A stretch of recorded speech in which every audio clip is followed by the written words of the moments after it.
Monsieur le ministre, qu'un mix 100% énergétique renouvelable en France est réalisable à moindre coût.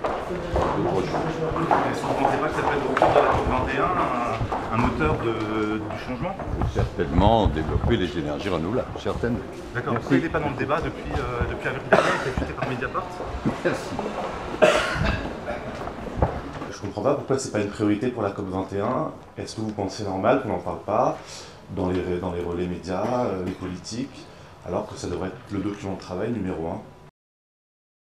1? C'était effectivement un document de travail qu'on avait envoyé à un cercle de relecteurs à l'extérieur de l'ADEME. Alors, pour autant, ce document, il n'était effectivement pas terminé, il n'y avait pas de synthèse. Dans le cadre des hypothèses qui sont prises dans ce rapport, oui, il y a des solutions au problème. Après, on peut toujours essayer de raffiner et toujours voir, toujours aller plus loin dans l'approfondissement. Ce que je peux vous dire s'arrête là. On n'a jamais fait un coup de pub pareil. L'ADEME n'a jamais fait une essai technique qui a été autant reprise par la presse. Mais ça a été repris grâce à qui? Grâce à Mediapart. Il faut que Mediapart fasse chuter les trucs. Bon. Est-ce que l'ADEME est satisfaite de l'avoir fait connaître comme ça? Non, mais si vous voulez, c'est même pas une question de satisfaction ou pas. Enfin, voilà, il se trouve que c'est ça. Il se trouve que l'étude de presse s'est passée comme ça. Ok, boulette, terme de com, on enlève le truc. Après, on va la sortir. On est d'accord que cette étude, c'est une première. Quand on a trouvé ça, c'était l'objectif. Et après, si vous voulez, cette étude, elle aurait dû être faite en France par la structure de recherche. Et, oui, il se trouve que dans le monde de l'énergie, ce que je disais, c'est entre nous, mais dans le monde de l'électricité aujourd'hui, les EDF est très important. D'accord, donc toute la recherche sur ces sujets-là, l'objectif. Mais non, mais c'est l'objectif de ce genre d'études, si vous voulez. Nous, on tient un travail plus objectif possible, on tient un résultat qui ne plaît pas à tout le monde, ouais, très bien. On va que les gens creusent, que les gens me disent, regardez, sur la stabilité inférieure du réseau, ça marche pas, faut faire comme ci, comme ça. C'est tout ce qu'on attend. Ouais, quand on dit comme ça, c'est très négatif. Je voulais poser à vous deux une question concernant un rapport que j'ai ici, un rapport de l'ADEME. Il n'a pas été diffusé au public, qui a été diffusé par Mediapart le 8 avril dernier, et qui en fait l'étude d'un mix électrique français 100% renouvelable à coût maîtrisé. Je voulais savoir, vous en tant que scientifique et citoyen également, si vous aviez connaissance de ce rapport, et est-ce que vous ne pensez pas que ça changerait les discussions d'aujourd'hui? Est-ce que ça ne devrait pas être au centre des débats pour la COP21? S'il est confidentiel, je ne l'ai pas vu. Certainement. On a parlé il y a 2 jours et je n'ai pas regardé le film, mais oui. Ça changerait grandement la teneur de nos débats, peut-être. Ça répond à la majorité de vos questions d'aujourd'hui. Pour la France, je pense que c'est un scénario français. C'est un scénario. Ne pourrait-on pas être pionnier dans ce en matière?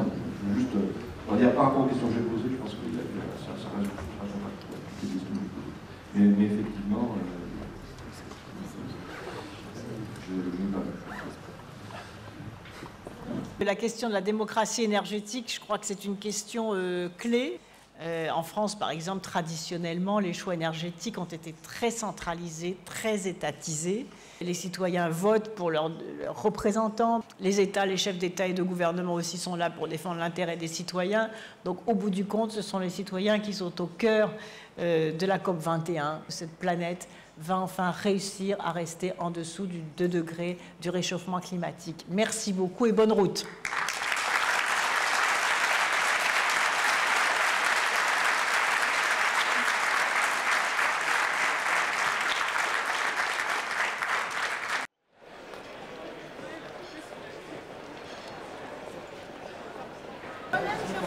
De l'ADEME, est-ce qu'il ne peut pas être une des solutions pour la transformation? Bien sûr, mais personne n'en parle.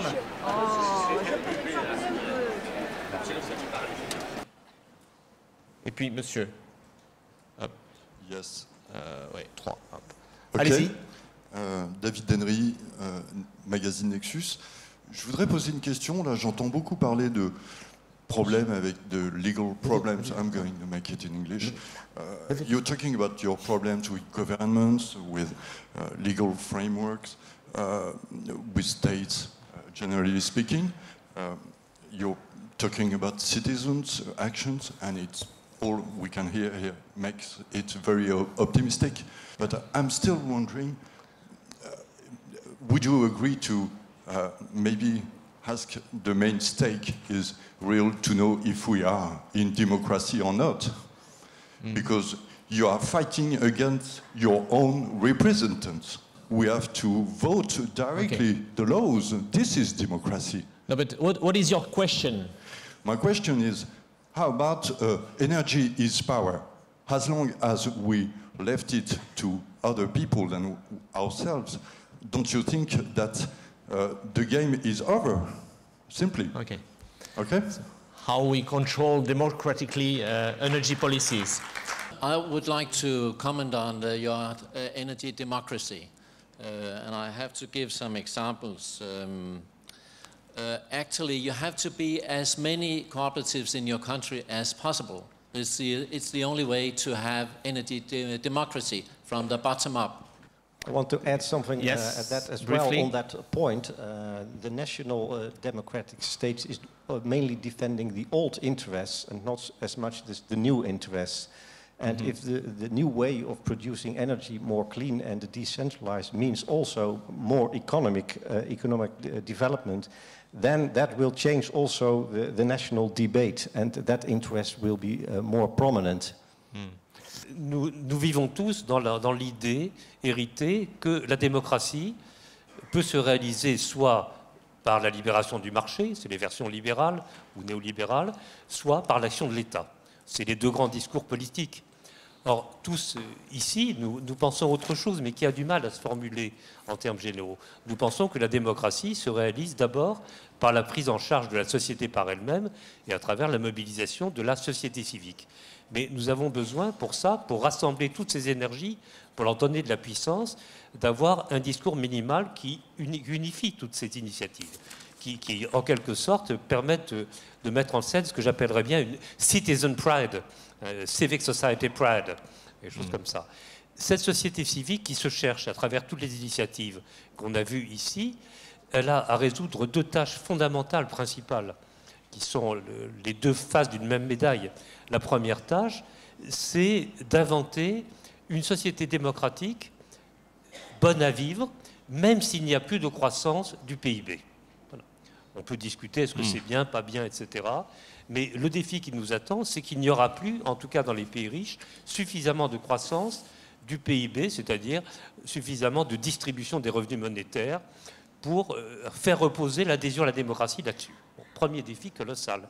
Comment est-ce qu'on invente une société plus agréable, y compris matériellement, à travers l'économie du partage, l'économie collaborative, par exemple, même s'il n'y a pas de croissance du PIB.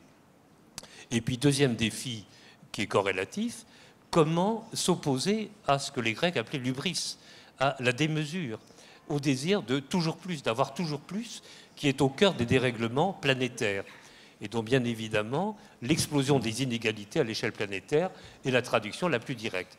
C'est un défi qui nous invite à expliciter un certain nombre de valeurs partageables.